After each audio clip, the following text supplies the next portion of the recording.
Halo bro, makasih sudah mampir ke Teknologi. Salam kenal, saya Contoh Yap. Kali ini kita cuma mau ngobrolin iPhone 13 Pro setelah hampir 1 tahun semenjak launching di tahun 2021 kemarin. Kita langsung bahas aja, pertama dari bodinya. Untuk bodi masih sama, modelnya kotak kayak gini. Cuma karena stainless steel jadi terasa agak berat dibanding iPhone 13 biasa, dan bagian sisinya juga gampang kotor karena sidik jari, bila nggak pakai case juga gampang tergores. Bagian nose jadi lebih ramping dibanding seri iPhone 12 sebelumnya. Modelnya kotak ini sama seperti iPhone 12 Pro dan bisa dibilang mirip ke iPhone 4 dan iPhone 5 series. Kedua, kita bahas layar. Karena saya pakai tempered glass semenjak awal pakai, maka layarnya masih aman dari baretan.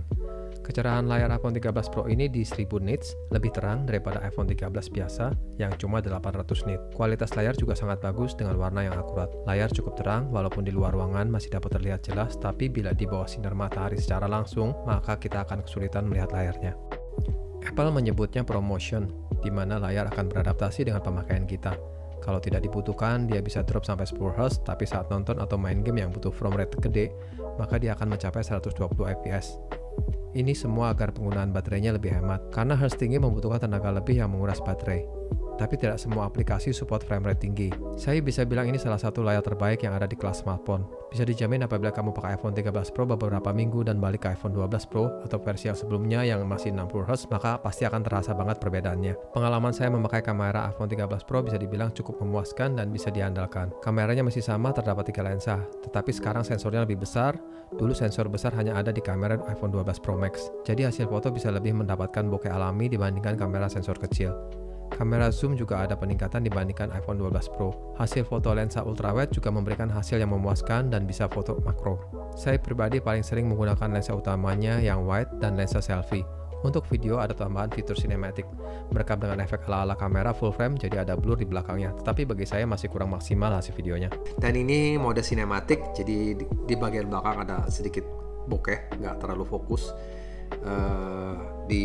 Bokehnya juga ada beberapa di bagian di pundak-pundak saya juga ikut kepotong ya. Jadi dia proses bokehnya itu menggunakan sistem dari prosesornya dari iPhone 13 Pro ini. Jadi kalau menggunakan video cinematic tuh otomatis iPhone 13 Pro-nya agak sedikit hangat nantinya karena prosesornya menggunakan berbagai resource untuk memproses gambar videonya. Fitur lainnya ada di ProRAW untuk foto dan ProRes untuk video. Istilah gampangnya itu adalah format yang menampilkan jumlah data yang lebih banyak agar lebih mudah diedit.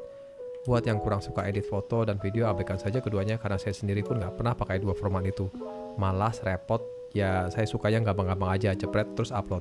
Untuk kualitas video pada low LED dengan menggunakan lensa utama hasilnya sangat baik, tapi bila diganti dengan lensa wide ataupun lensa zoom maka noise-nya mulai terlihat. Saya suka banget mendengarkan musik dengan menggunakan speaker iPhone 13 Pro ini, karena suara speakernya stereo dan di kuping saya terdengar jernih banget. Juga sudah ada Dolby Atmos, jadi lebih ngepas dan enak didengar waktu kita nonton YouTube maupun Netflix atau sekedar scrolling TikTok sampai tertidur.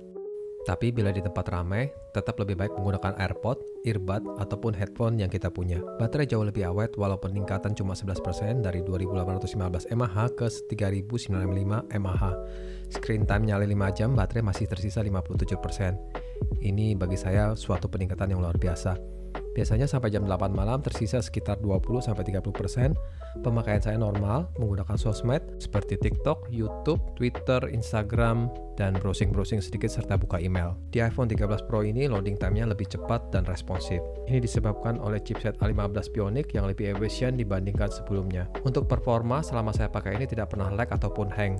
Tapi ada beberapa kali saya rasakan panas saat memproses edit video 4K dan saat bermain game. Tapi saya bilang itu masih dalam batas wajar. Berpindah-pindah aplikasi lancar, jadi nggak perlu close aplikasi secara rutin. Overall, puas banget sih selama pakai iPhone ini, tapi ada juga yang saya tidak suka. Yang pertama di tonjolan lensa kameranya yang terlalu menonjol. Bikin iPhone ini jadi nggak rata waktu ditaruh, walaupun kita pakai case, tetap aja iPhone ini nggak nyaman untuk disandarkan di atas meja rata. Mungkin solusinya pakai case yang agak tebal jadi biar bisa rata ya. Kedua, saya nggak suka bentuknya yang kotak, nggak enak dipegang. Oke, jadi ini pengalaman saya selama menggunakan iPhone 13 Pro. Apakah saya puas? Ya pasti puas lah bro, karena iPhone ini adalah salah satu iPhone yang terbaik saat ini sebelum iPhone 14 Pro keluar.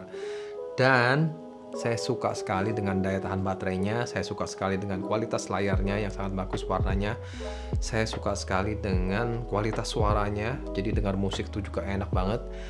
Dengar musik, nonton film, tiktokan, apapun juga itu suara stereo, mau pakai AirPod ataupun dengar langsung dari iPhone-nya tuh saya sangat suka.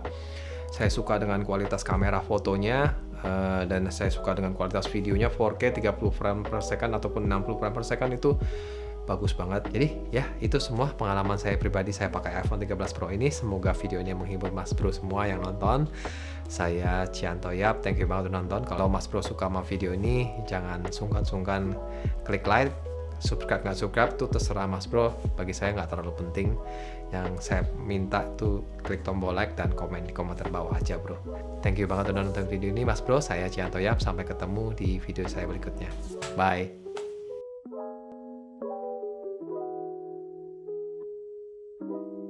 Tek Tekno.